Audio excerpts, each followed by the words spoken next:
Our nation's seniors deserve meaningful solutions that increase prescription drug access and affordability. This bill, unfortunately, would double down on the deepest flaws in our current healthcare system and usher in a host of new problems, from fewer treatments to more bureaucracy. And yes, it's almost certain under this legislation we would see launch prices for new drugs actually increase. The solution is not to go and double down on a failed socialist theory of price fixing and work to make our market better. Even setting aside the overwhelming implementation challenges and technical issues that this legislation would present from the outset, the provisions included would do far more harm than good, particularly for the very older Americans they are intended to help. And I would note from the outset, there's talk about wanting to have process and a vote. This legislation was just introduced today. It just got a bill number today. There has been no vetting of this legislation in the committee, which is the regular order of this Senate. There has been no public analysis. There has been no public review. There has not been any hearing on this legislation. There has been not any negotiation on this legislation. And it's, I heard numbers thrown out here about what a savings this would be.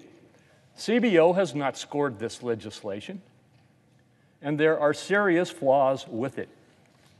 Under this proposal, we would see a staggering decline in the game-changing research and development that our universities, medical centers, and entrepreneurs conduct every day, as vital investments in the cures of the future would decline.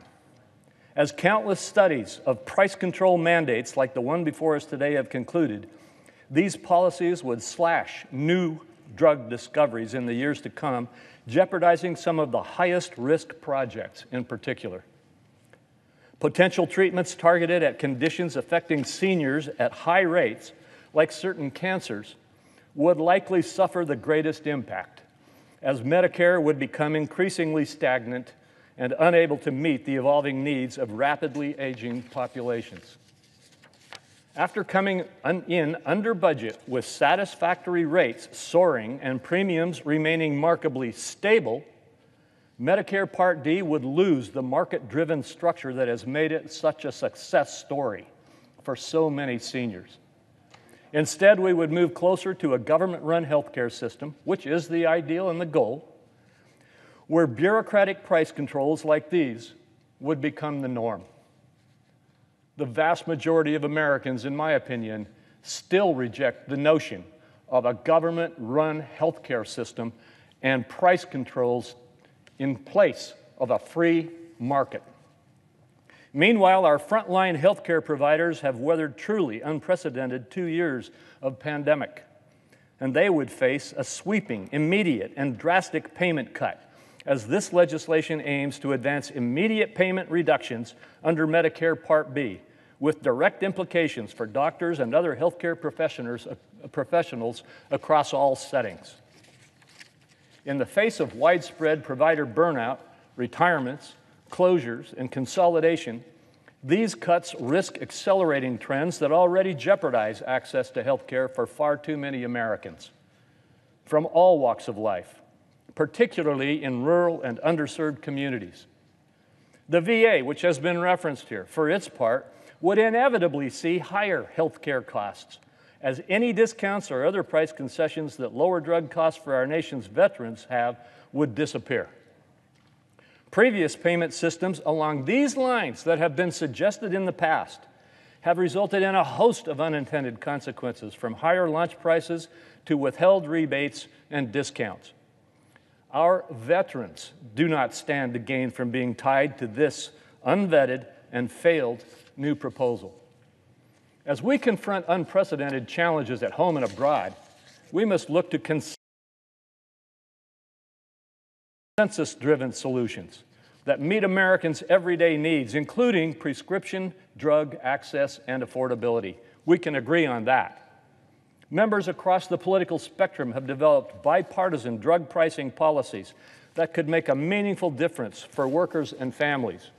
I've introduced legislation, which is waiting in the committee for a vetting rather than coming to the floor here to try to get it brought to the floor without even going through Senate regular order. My legislation is called the Lower Cost, More Cures Act. Just a quick summary of what it contains. A hard cap on annual out-of-pocket spending for all seniors under Medicare Part D, with an installment-based monthly payment option. Reforming of Medicare Part D benefits to reduce seniors' cost-sharing burdens and incentivizing plans to negotiate the best possible deal for enrollees. Increasing Part D plan choices, increasing options, and reducing prices. My bill does have an out-of-pocket monthly insulin cap at $35. That, you might remember, is the insulin cap that President Trump put into place. That is the kind of approach that we need to follow. Establishing a chief pharmaceutical negotiator to combat foreign freeloading, and ensuring the best trade deals that achieve American success in dealing with these price discrepancies that are driven by terrible behavior from our counterparts in other parts of the global economy.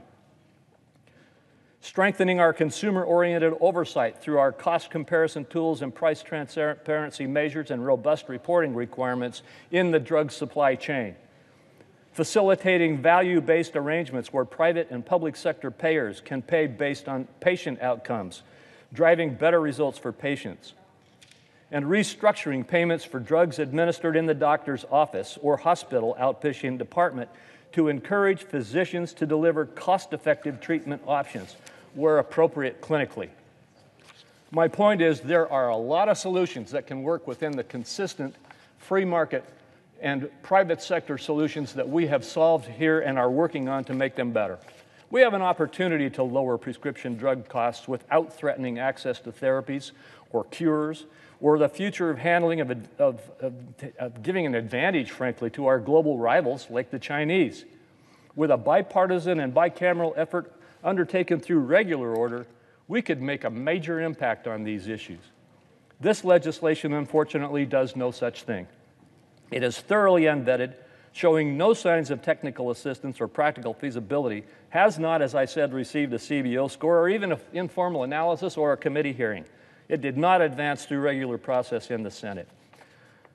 Mr. Chairman, or Madam, or Mr. Chairman, Mr. President, I see that our time is running out, and so I will end my comments at this point, but just ask my colleagues to let us engage in regular order in the Finance Committee in the Senate and work these issues through. There are a lot of ideas on the table.